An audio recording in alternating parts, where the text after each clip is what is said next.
billionaires in the world today than any other investment vehicle. You should have some real estate in your portfolio. To learn how, attend one of our free workshops. Call 1-866-971-8970 or go to getmymapnow.com and register for the next available workshop. That's 866-971-8970 or getmymapnow.com. KCAA Loma Linda, 1050 AM, 106.5 FM, and now 102.3 FM.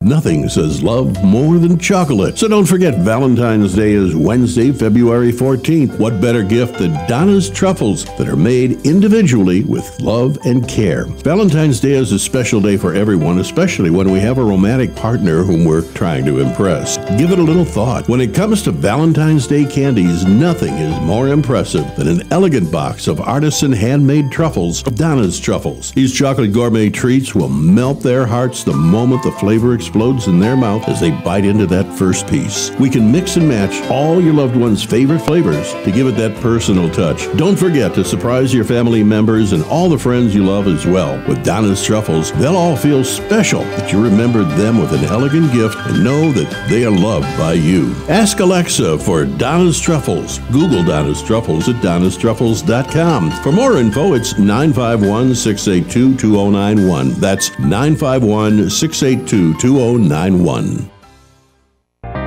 Want it easy? To listen to KCAA on your smartphone, that is, listen to your favorite programs easily. No more buffering, waiting, frustration, or downloading a special app.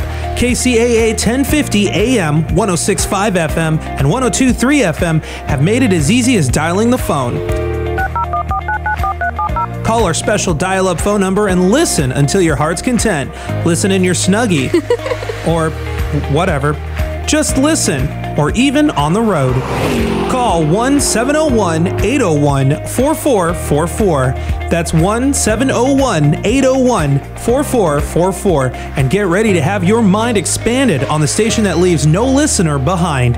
KCAA 1050 AM, 106.5 FM, and now 102.3 FM. You can also listen at kcaaradio.com.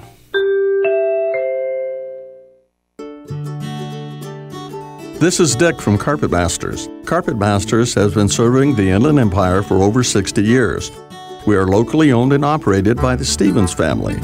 We not only clean carpet and furniture, we clean many loose rugs, including Oriental rugs. Oriental rugs are cleaned in our modern facility where the fringes are cleaned by hand, then hung in our modern facility to dry. We do not use steam cleaning to clean your fine furniture. Furniture is cleaned by hand using the same absorption cleaning used in the White House. Some furniture we bring into our plant to clean properly. We normally use 2 men on each cleaning job using the extraction method. There is nothing that would clean carpet better for our customers. Our job is to clean properly with quality first. Google Carpet Masters San Bernardino and give us a call, or go to carpetmasterssocal.com.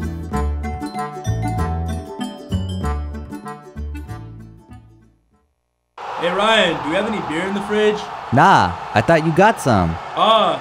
The game starts in 5 minutes.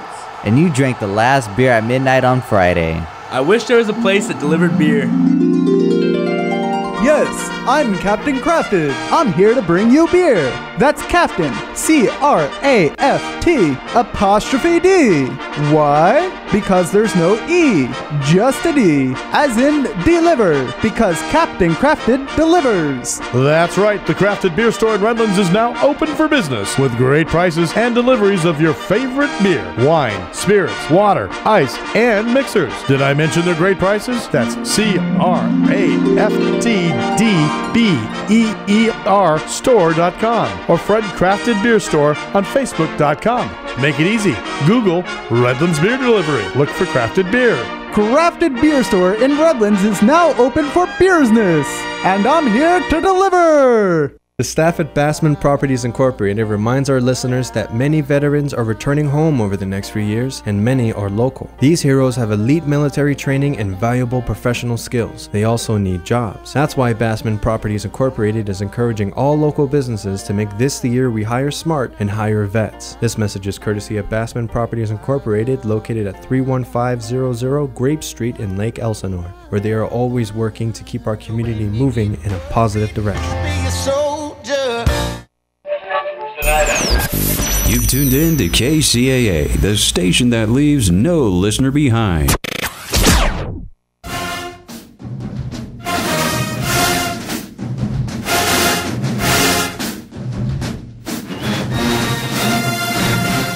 Welcome to the 90 Degree Show, the sports center for college marching bands, where we recap the ultimate battles from this weekend.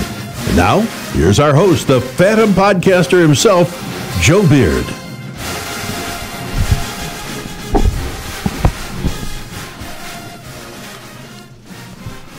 Hey, what's up, everyone? Welcome to the 90 Degree Show. I'm your host, Joe Beard, and happy to be of service for you.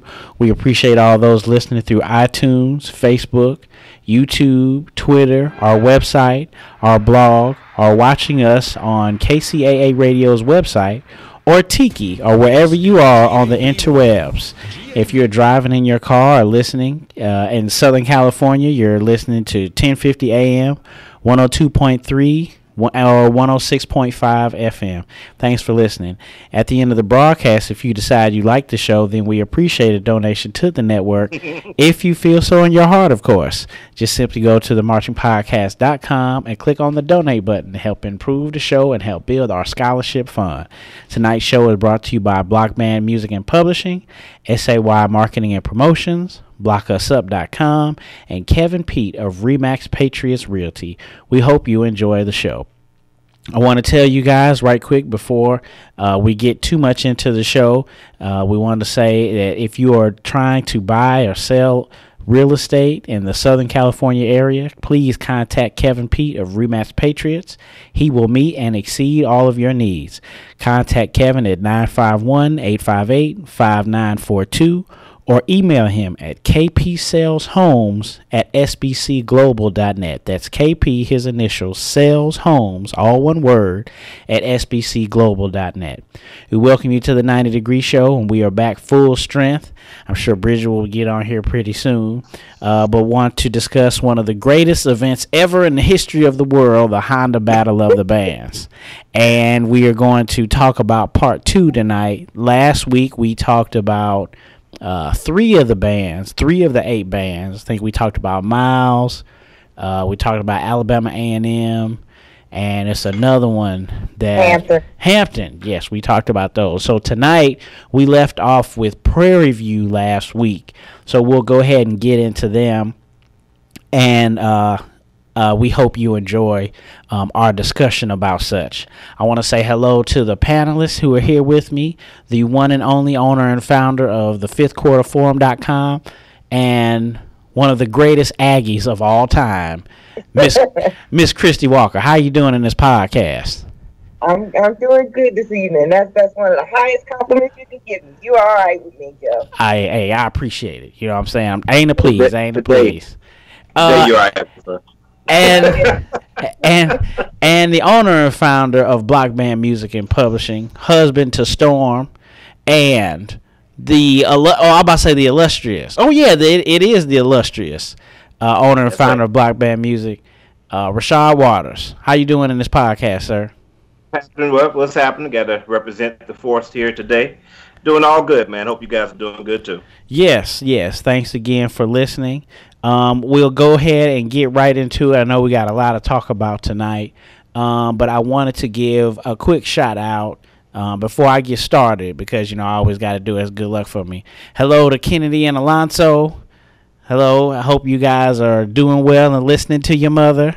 And hello to my wife, Adriana Briseño Beard, of course. Thanks again for listening, and shout out to the world. Shout out to everybody. I'm just shooting it out to everybody here so we can move on with our show. So let's go ahead and take our first break really fast so we can get into it and have more time to talk in the discussion. You can email the show at marchingpodcast@gmail.com, tweet us at marchingpodcast, or follow our blog, blogs.4.themarchingpodcast.com. We'll be right back, and we'll get into the last 5 bands of the 2018 Honda Battle of the Bands. Your host, Joe Beard, and the 90 Degree Show will return in a moment.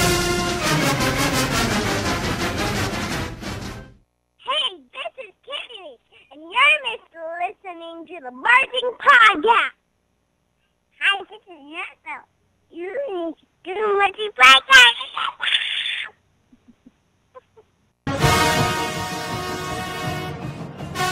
The source for fair and factual information on your favorite college bands, blockusup.com.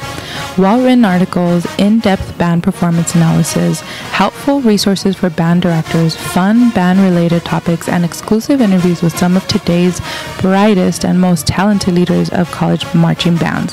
Visit us at blockusup.com, the meeting place for band fans and band directors.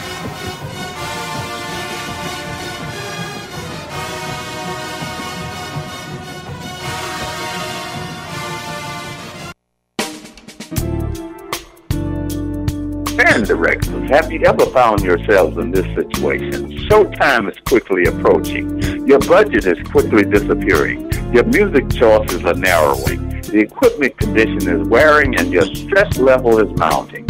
Stop what you're doing and contact Block Band Music and find out how we've got you. Check www.blockbandmusic.com, providing music, equipment, gear, and accessories to show style, core style, and traditional bands worldwide.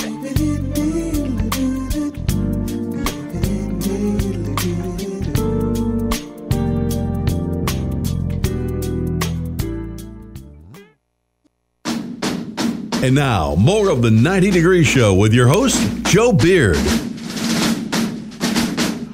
All right, welcome back, everyone. Again, thanks for listening. Bridget, she just texted me, says she's not going to be able to make it tonight, so it'll be the 3 of us in this conversation as we talk about the last 5 bands. And again, if you're listening, feel free to call at 888-909-1050. You can call in and give your 2 cents about the discussion at hand. All right. So let's go ahead and dive right into it. We left off, and I think we left off with Prairie View. Had a couple of callers call in. But Prairie View A&M out of Prairie View, Texas, I believe. One of the SWAC bands represented there. Wanted to ask you guys what you thought about Prairie View. Christy, I'll start with you. Okay, well, a couple things about Prairie View that stuck out to me. Now, just as a heads up, they weren't facing us where we were sitting, so I went back and watched the YouTube clip of them. I've seen Prairie View have better days. First of all, the thing that stuck out to me was the announcer. The announcer grated my nerves. I'm sorry. I don't know if it was the acoustics of the dome or if it was her or it just the announcer wasn't really doing that much for me.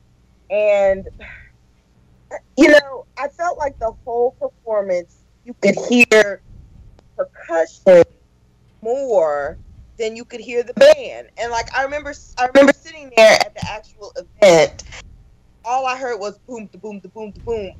It was just a lot of percussion to the point that I'm like, can I hear the wind instrument? I mean, where are they? The percussion was drowning out. During their entertainment tonight, so that's their thing. They always come in playing the theme to entertainment tonight. The trumpets sounded kind of like they were bland, or maybe they were just overblowing or something.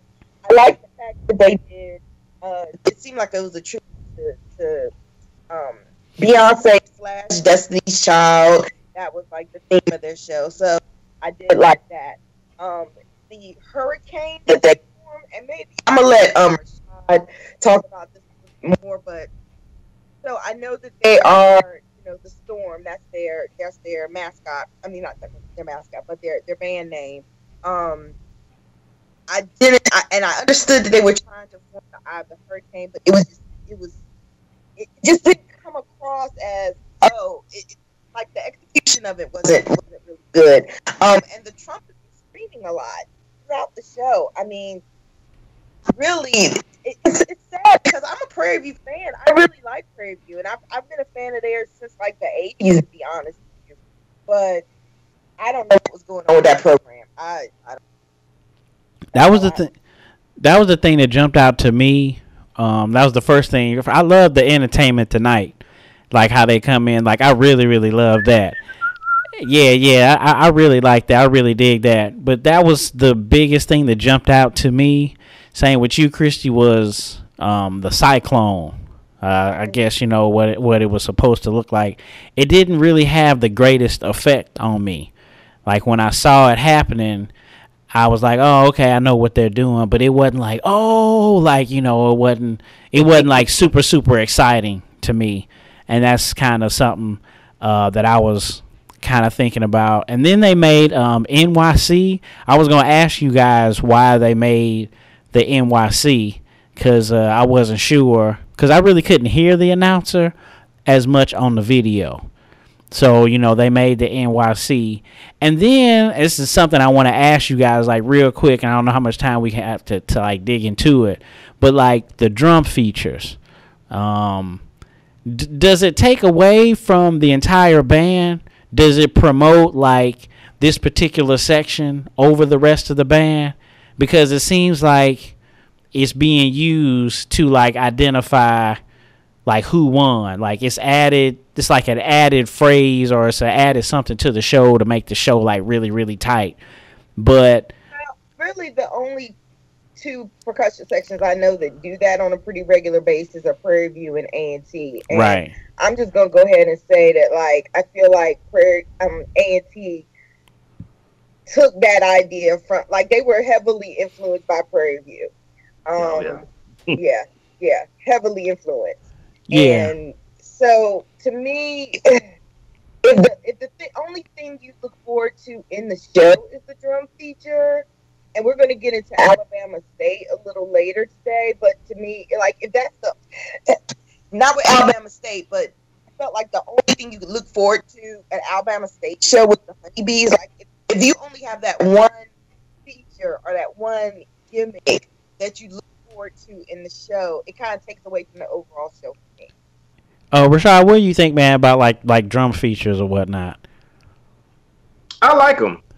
Drum features are nothing new in the core style world. As a matter of fact, it's pretty much almost standard that you're going to have a drum feature, at least in drum and bugle corps. You're going to have that, and I kind of feel like our bands way back in the 80s when they first started doing that just picked up that concept and kept running with it. But like Christy said, Prairie View was the one that was known for doing that for decades, and then A&T kind of picked it up, and it seems like the same time as A&T picked it up, Prairie View stopped doing it.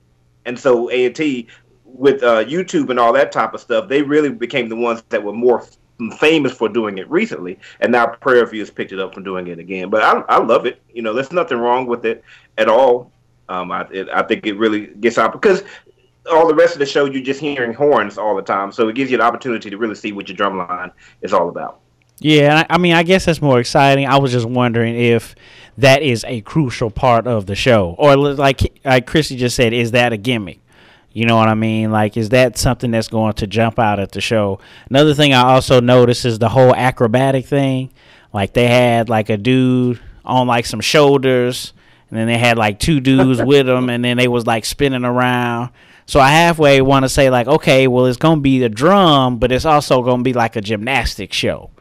Like, there's going to be some flipping. And then the one dude, I don't know, it really didn't do nothing for me, but the one guy put his foot in the one guy's hand, and the guy, like, flipped him over. He did, like, the backflip or whatever. I was like, that's not, like, crunk for me. That's not necessarily doing it for me like that. But, yeah, I was wondering what you guys thought about him, because other than just, showing up, doing a good drill, and sounding good, are people going to like start relying on the drum feature? So is it going to be like your band, or is it going to be like Michael Jackson and the Jackson 5, and the drum section is like Michael Jackson? You know what I'm saying? That's kind of something I was wondering.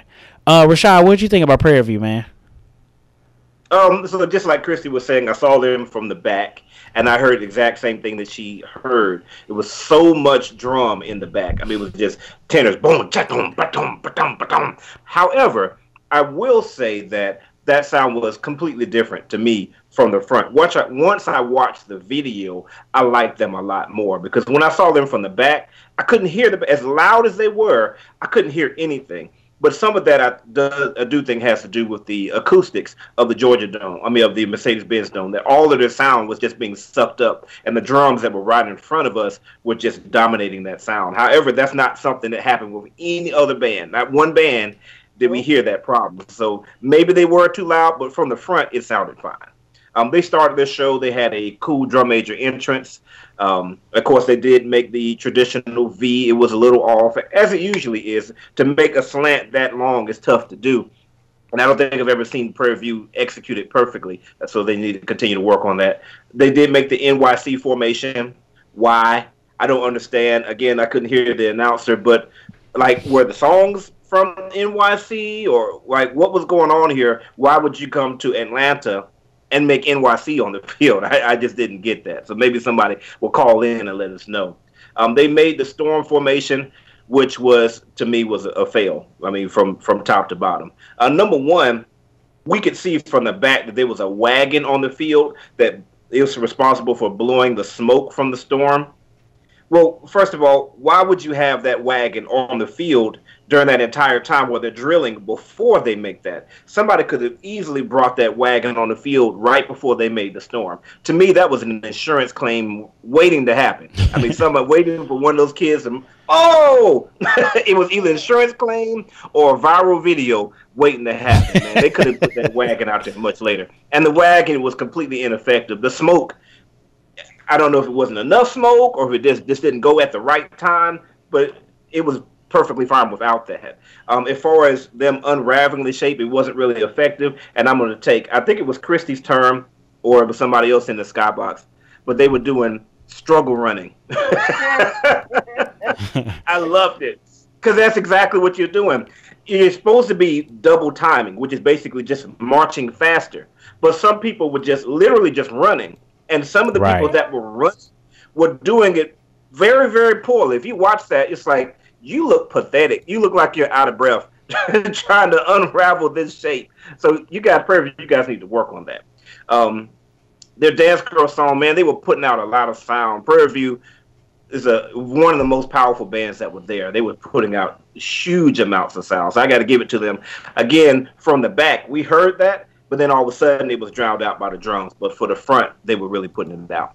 Then we brought out the McFunk Box, as they were called in the past. I'm not sure if they still have that name. They did some interesting things there. And going back to what you were talking about there, Joe, the thing about them doing the acrobatics, I think the thing about it is that for those of us who don't play winds, when you see the snare drums, you can't really hear them that well. And people can't tell the difference between a Ratamaku or a paradiddle or a flam fives. They can't tell if they're good or not.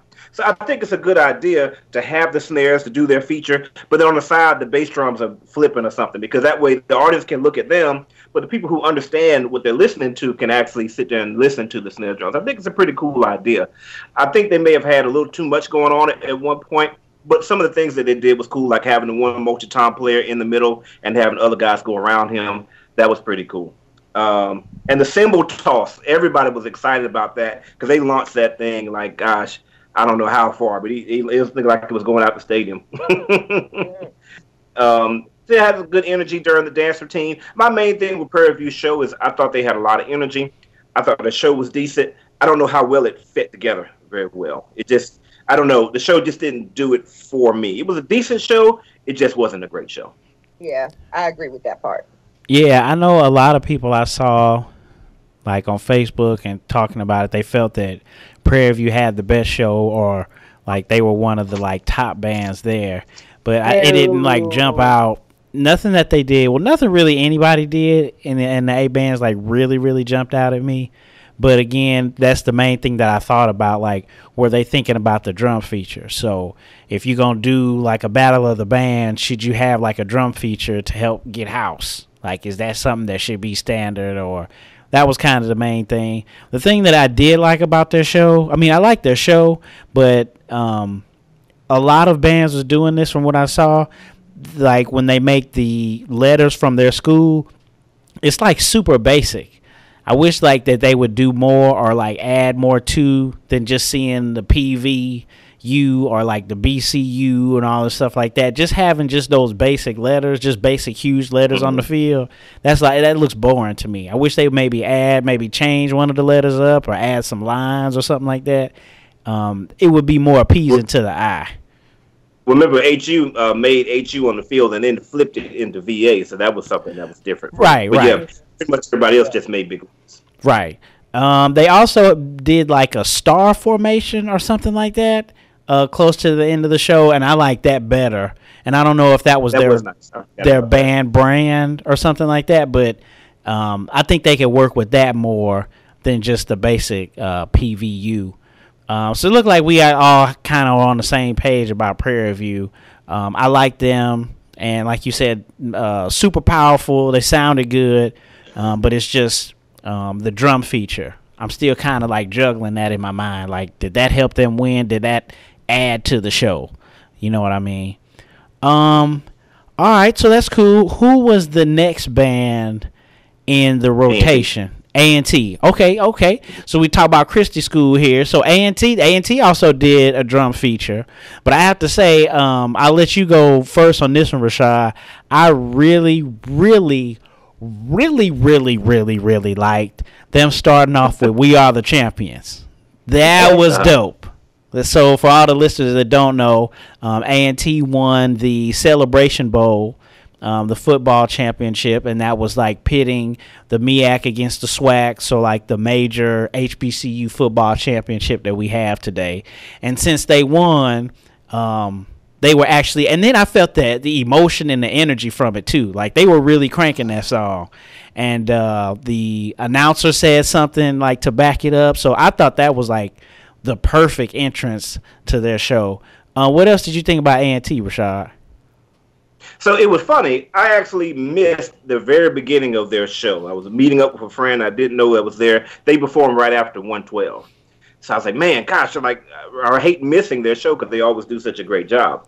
And after Honda, I saw some people post like they were very disappointed by A&T, or A&T had, one of the worst shows or something like that. I was like, really? Let me see what's going on for myself. Let me tell you something, Joe.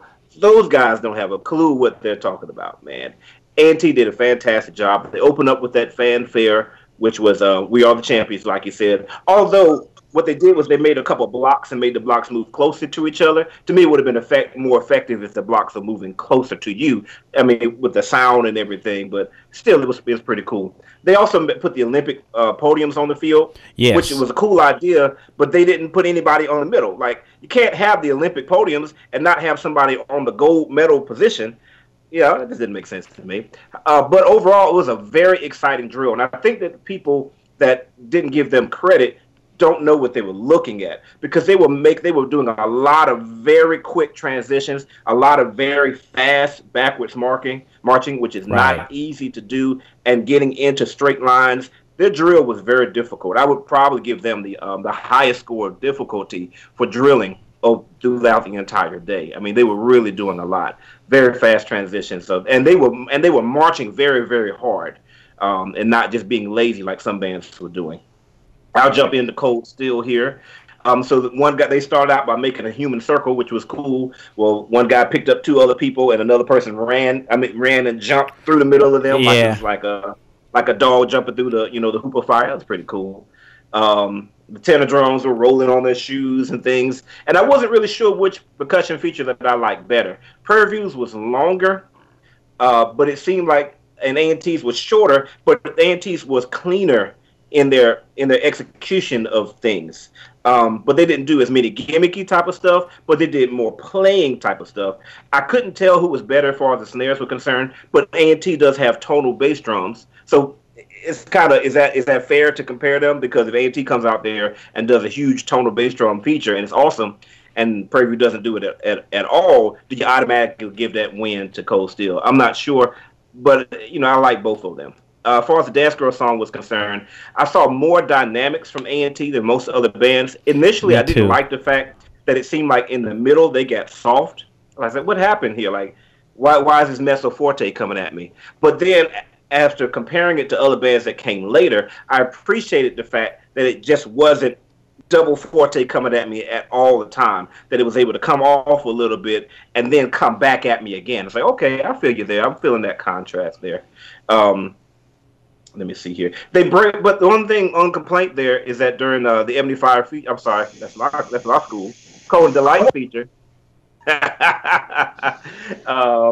they brought out the stages again, and they just turned them around. So the exact same Olympic stages that they had, and they put them in that same exact order. To me, if you're going to use them again, at least put them in a different order from tallest all the way down to the bottom, not with the center one being tall. Just a small thing again. They went from there into playing a song called Be Ever Wonderful, and the announcer was like, Earth, Wind, and Fire. Da-da-da-ba-da-ba-da-ba-da-da-da. And we were like, okay, Earth, Wind, and Fire. What the heck is that? When nobody knows what that song is. That's you. You know what the song is. And I've heard every song that Earth, Wind, and Fire has put out, but literally. But it wasn't one of their most popular songs. However, I'm not really complaining because I think all of us appreciated the song after they started playing. It was like, oh, okay, I don't know what this is, but that's hot. The runs at the beginning were great. The mellophones were off in the middle, but really nice run at the end. When they got into their dance routine, great energy from the dance routine. Really, really good. Very short dance routine, though. And then from there, they went into their drill. I didn't really appreciate it when I was watching it the first time. However, watching it in video, I really could see the level of difficulty, again, they were doing. Backwards marching into the formations, and then taking that formation and unraveling it, and then making other lines from that. Like, the things that they were doing were really, really tight. And I think that it just needed just one little extra push to make it a completely awesome show. But it was a really, really, really good show from A&T.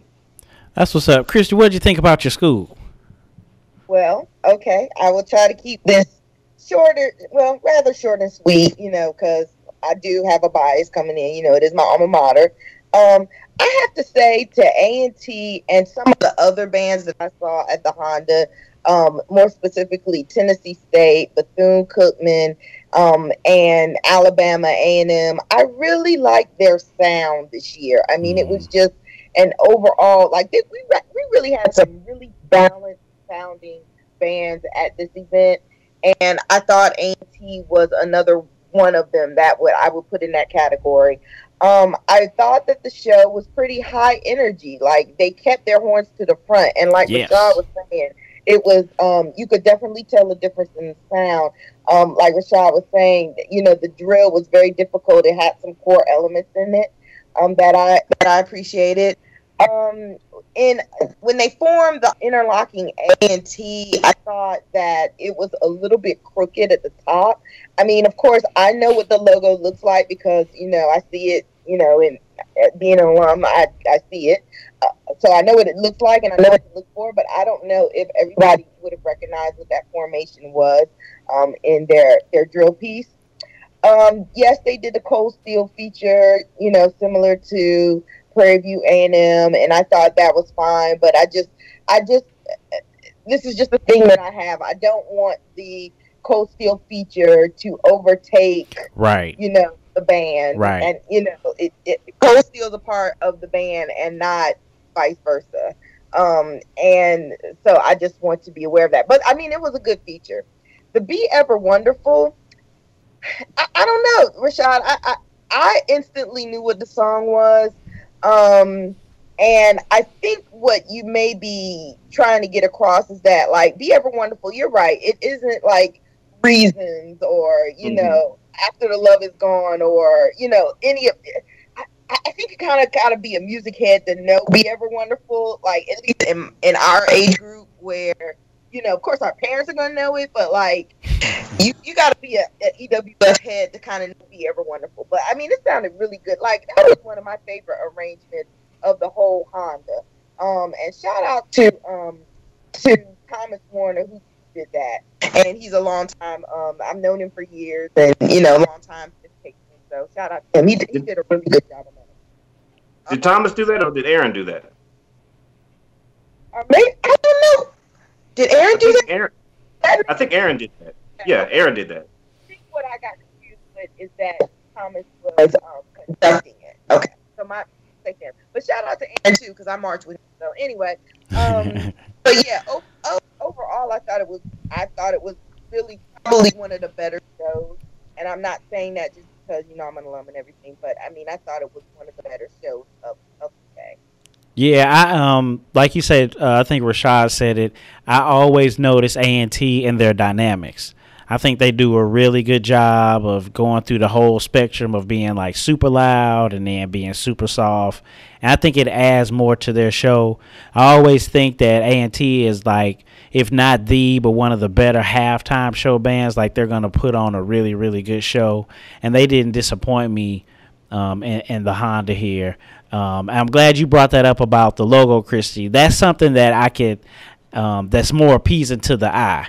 They didn't just put NCAT on the field. They made the actual logo. And then I think that Prairie View made the star. I'm thinking that's their logo. I like to see stuff like that versus just the basic, 3 letters of the school. I think 3 or 4 letters of the school. I think that actually brings more attention to the actual band, and it brings a little bit more nostalgia and pretty much a little bit more school pride than just the basic letter. So yeah, shout out to A&T. They did a really good job. And yeah, like I said, that We Are the Champions at the beginning, man, I thought that was really, really good because everybody knew it, and they had like full pride behind it. So I really felt them on that part, and it was also like a shout out to all the other bands too.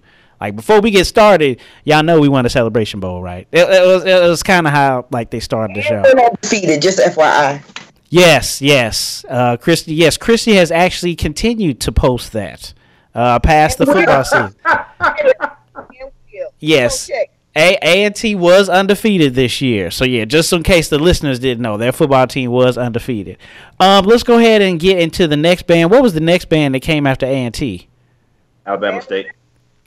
Okay, Bama State and the Honeybees. Bama State and the Honeybees and the Lifetime show. Bama State. I was expecting their director to do something special or something this year like they did with the Magic City Classic the last couple of years. Christy, what did you think about Bama State? Some of their things were kind of hit or miss to me. I really enjoyed their drum major entry, and I thought they did a very good job on their formations. The floating ASU, like I thought their formations for the most part were pretty on on keel. But I feel like the sound died. The energy of that show was kind of iffy to me. It was just kind of average to me. I feel like the sound died as the show progressed. It's kind of like, well, let's just go ahead and finish this. And you know what? Kind of disappointing to me is the fact that the Stingeheads, who is a perfectly good dance troupe, dance line, they do a really good job on their team. It's like they get overshadowed by the Honeybees, and I feel like at this point now, the gimmick of the Honeybees, which they're good dancers and everything, but let's just say what it is, it's a gimmick. I feel like the gimmick has it's just got bigger than the band. Yeah. And it's like, even when we were in the skybox, everybody was like, okay, Alabama State's coming up. Oh yeah, okay. When are the Honeybees coming? We know the Honeybees. Like everybody was Honeybees. Like nobody's talking about, oh yeah, this band, they gonna bring it, sing it, like you just didn't hear that at all. And so honestly, other than their good formation and the songs they played, they were kind of they were okay. They weren't bad, but it wasn't really memorable. The only thing I really remembered when it comes down to is the Honeybees, and that's a shame. That's really a shame. Yeah, I actually, speaking of the honeybees again, like they got them at the end, and it's like they prepping you the whole show for the honeybees.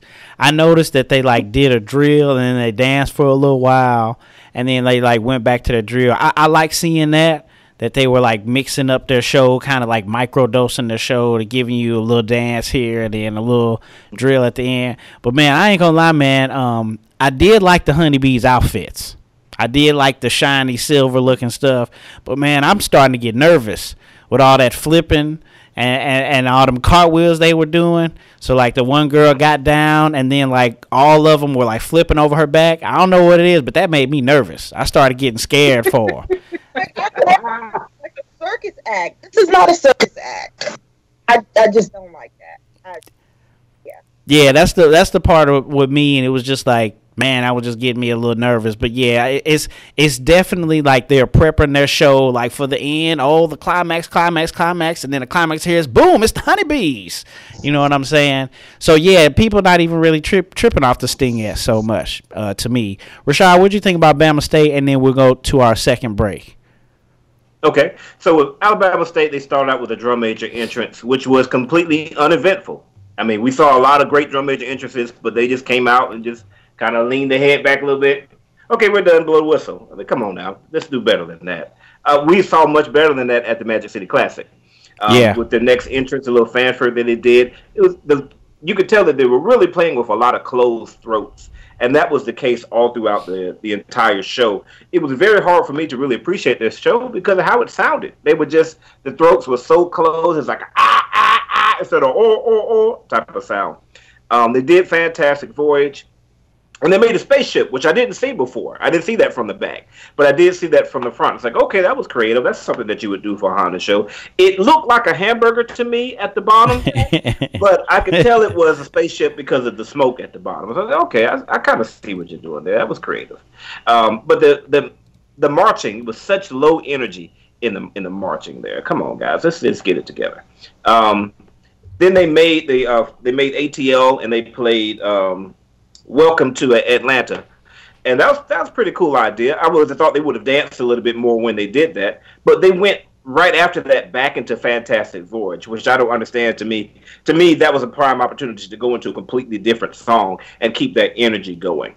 Then they went into the slow song. The multi-toms took their shakos off for some reason. Why did they do that? Nobody else in Drumline did that. It's like, oh, we can't play with these hats on. Then they went into Who Can I Run To? The beginning was very out of tune on that. And let's just be honest. Nobody needs Norfolk State. I mean, really, nobody ever needs Norfolk State. But seriously, where was Norfolk State when you needed them? Because we all needed to hear their version of Who Can I Run To? Because it's much prettier at the beginning. And when those tubas, yeah, big and huge. And that's not what we got from Alabama State. It was this thin and edgy. Come on, guys.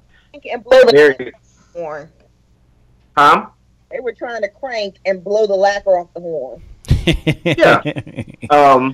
Tone quality issues all throughout. And you can't do that when you're complaining against bands like Christy said. We have some very good sounding bands. So you're sticking out like a sore thumb if you're not playing that well.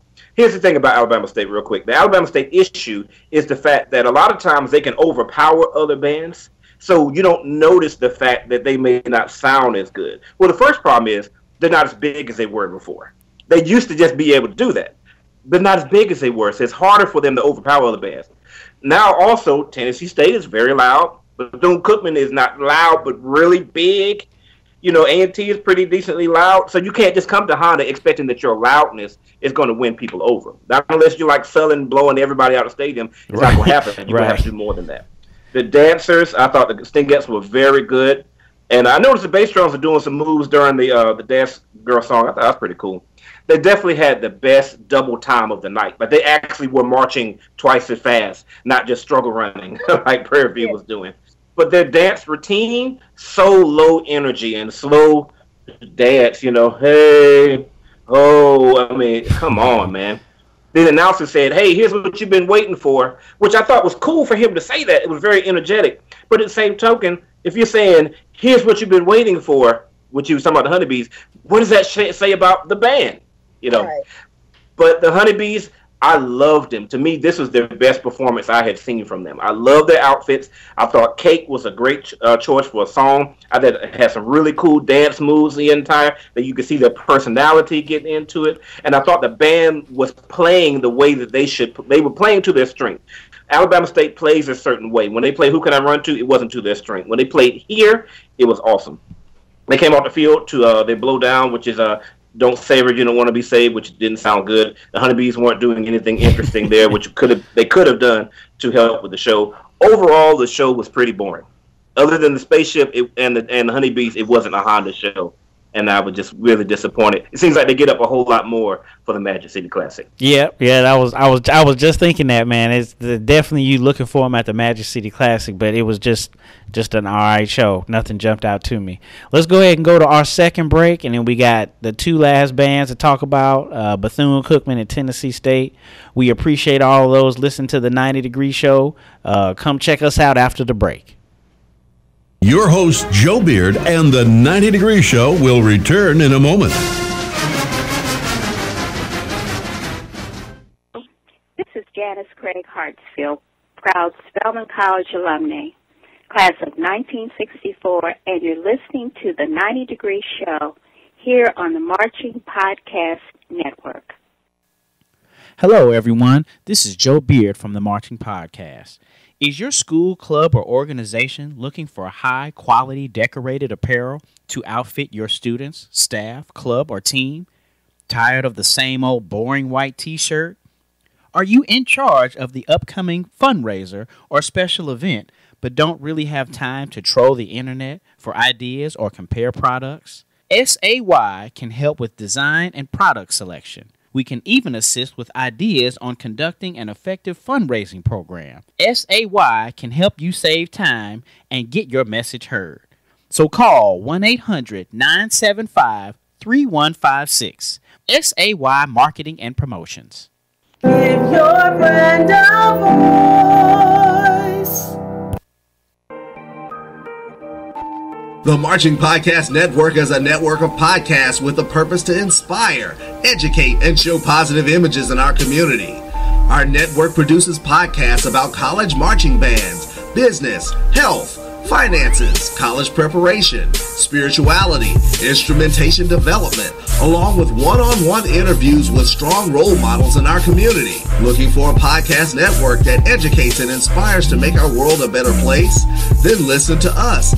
Check out our website at themarchingpodcast.com. Tweet us at Marching Podcast or follow our blog at blog4.themarchingpodcast.com. The Marching Podcast, changing the world through positive interaction. And now, more of the 90 Degree Show with your host, Joe Beard. All right, we're back to try to fit these last two bands in. And I want to give a quick shout out to my Aunt Janice. She's the one you just heard on the last promo. She passed yesterday. She was sick for a little while. Yeah, so shout out to her, Spelman College alumni. And shout out to my cousins, Jason and Chris and Craig. We're praying for you, man. Love y'all, man. So the next band, was it BCU? Was the next band? Or was it Tennessee State? Tennessee State. Okay, Tennessee State. I think, honestly, Tennessee State probably one of the more underrated bands. And I'm wondering if it's because they are in the, I think it's the Ohio Valley Conference. I'm not sure. But Tennessee State is good.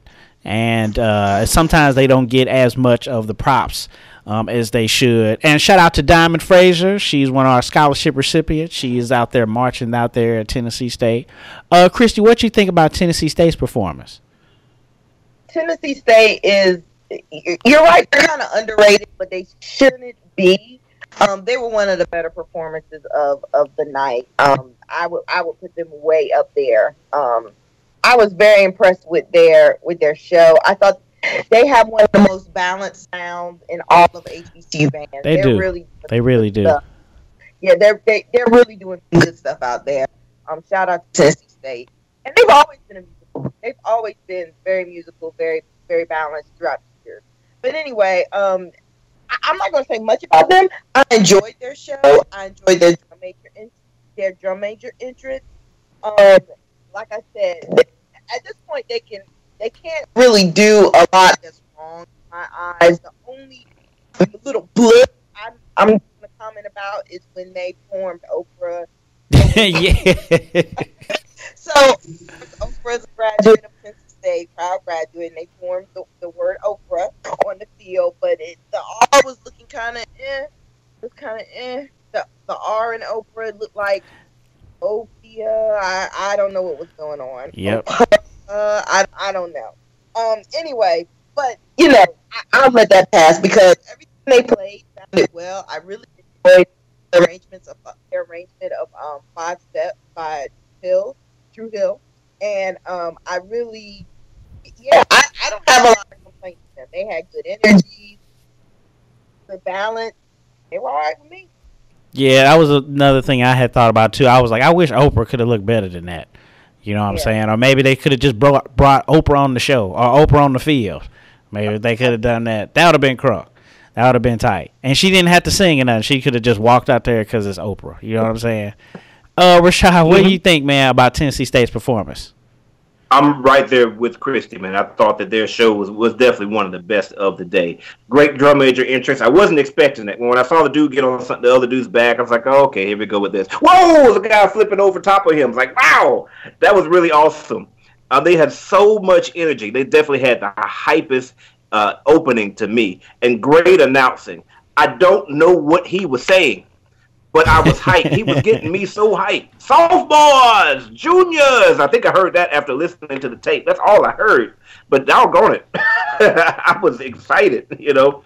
Let me tell you something, though. You know, I like to call out people. Dr. Reginald McDonald, I hope that you're watching this. Go back and watch the video again because I want to make sure I call out the guy that's doing too much. Don't be the guy doing too much. During that opening dance, one guy in the trumpet section, I think, decided to get on the ground and do a flip and do a kick and stuff, and he was almost late getting back in his spot again. And it just if you're looking at it, it looks tacky. So don't be the guy that's doing too much. I hope that he is dealt with. They did a drill to My Way. Again, great announcing. Band sounded good. One of the trumpet squads did mess up a little bit right before one of the rotations there, or during the rotations there. You'll see it if you watch the video again. They made Oprah, just like you said, and I agree with both of you guys. The timing of that, the setting of that was very poor. Making it was fine, but they should have made it during their drill. Like, hey, ladies and gentlemen, you want to give a shout out to Oprah, blah, blah, blah, blah, blah, and march for 8 counts, and then get the heck out of there. If you're going to make Oprah and then stop, then everybody's going to assume that Oprah's going to come out and start giving away cars. You know, so since that didn't happen, I don't still have a new car. Right, exactly. Right. It wasn't very exciting. Okay. They went from there to playing You Know What's Up, old song from the 90s. Interesting thing about that is got an E natural in that chord and an E flat in that chord, which gives it a very distinct, interesting sound in that song. During the Dance Girl song, the drummers were giving it to us, but they were just like your boys at Jackson State, man. They were giving them that neck pain, and that was so exciting to watch. But there was no energy from the dancers. I normally don't watch the dance squads like that, but I think Bridget has got me more into watching them. She talked about them a lot, and they just weren't giving us any energy. Like, what's going on there? Particularly as compared to Alabama State. They went into 5 Steps from there, which is a great sing-along. They had everybody, I don't know if you saw it, Joe, but they had everybody to turn on their cell phone lights. And so they had all these lights going on in the stadium, which I thought was pretty cool. And everybody was singing along with it. I will say it was not Tennessee State's best playing. You know, they sounded better. They didn't sound bad, but I've expected a little bit more from Tennessee State as far as their sound quality is concerned. But, man, did they get the crowd going. And there was a fantastic ending to that arrangement as well. Great energy, dance routine, fantastic. They were jumping up in the air during their dance routine, man. It was energetic and short. They made hashtag facts on the field. Then they made TNSU. There's no doubt, man. They definitely had the most exciting show. I think there was one band that edged them as far as being the best, but it wasn't. It was very close. But as far as being exciting and the overall general effect, well, just exciting, Tennessee State all day long. We were all in there singing 5 Steps. I mean, we had like 4-part harmony. You remember that, Rashad? Yeah. Every part was covered.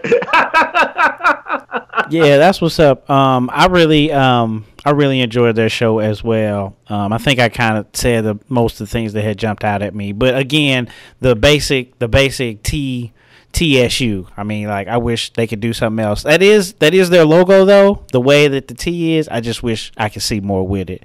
And then last, of course, but not least, we try to fit this in.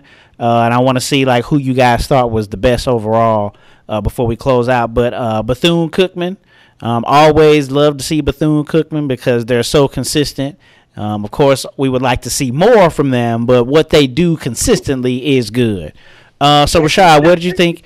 Yeah, I mean, they're consistently good, you know what I'm saying? But it's just nothing else that jumps out at you. Like, A&T is going to give you a good show and give you something new, but Bethune-Cookman is just going to be good. And that's like, they just going to be good. So, real quick, Rashad, what did you think about Bethune-Cookman before we close out the show? Bethune is just so tight. I mean, everything they do, when they march, just when they turn around, it's like, God, like, they're so tight. And everybody loves to see them march down the field playing the BCU. I mean, I guess we're tired of hearing it, but we keep singing it every time. I thought it was cool that they did a little double dance right after they made the BCU, tried to change it up a little bit. The first one was ineffective. The second one was pretty cool, though. And I liked that they made the Georgia with the peach on the field, and they had one of the drum majors to make the lowercase I, and one of them made the dot. That was cool. Let me see here. They played That's What I Like. By Bruno Mars, by rocking to that. That was cool. The dancers came out. The dancers were okay. They weren't really together. And they kept doing this thing where they were putting their legs in the air. Like, imagine that this is a leg. And they were hopping constantly, like all the time, constantly hopping. Like, if you can't stand still and do that, don't do that move. You know, stay in your lane. Very mellow playing during the Seems Like You're Ready. It was absolutely beautiful. But I know trombone melodies are forbidden at Bethune-Cookman. Like, I know this, you just don't, if you play trombone, you don't get the melody during a slow song. But I'm telling you, when you get to that second part, and it's like, girl, lay it on me. Like, you should have,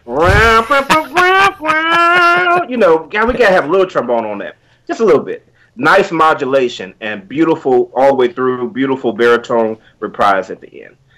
First song of that dance routine was a little too short because I liked the moves that they were doing. I could have seen a little bit of that, more of that. The thing about their dance routine, either it's got to be very, very uniform or just all over the place excited. And I kind of felt like it was in the middle. Like, they weren't tight as they normally were, you know, and so it kind of took away from the overall effect. So the dance routine really just didn't get me hyped. Let me see here. Yeah, we got 3 minutes. We got 3 minutes. I just want to say to the Honda people, don't put Bethune-Cookman last because it'll keep everybody saying, like, okay, is that the end of the show? just that's it. All right, I'm done. Christy, what you think? All right. They're consistently consistent. The Georgia sign was cool, but I feel like it was a little too intricate. Or maybe they needed some more people because the Georgia didn't look too clear. But other than that, I mean, Bethune has a great song. I really like the Seems Like You're Ready. But I always can predict their show, and I always watch them holding my breath for, okay, I'm just waiting for the slow piece. And they didn't disappoint with that. Their energy was a bit low to me. I feel like Bethune only really gets up for FAMU. But they were consistent. And that's all I have to say. Not a bad program at all. Should not be an end. Should not be the last one. We all know it should not be the last.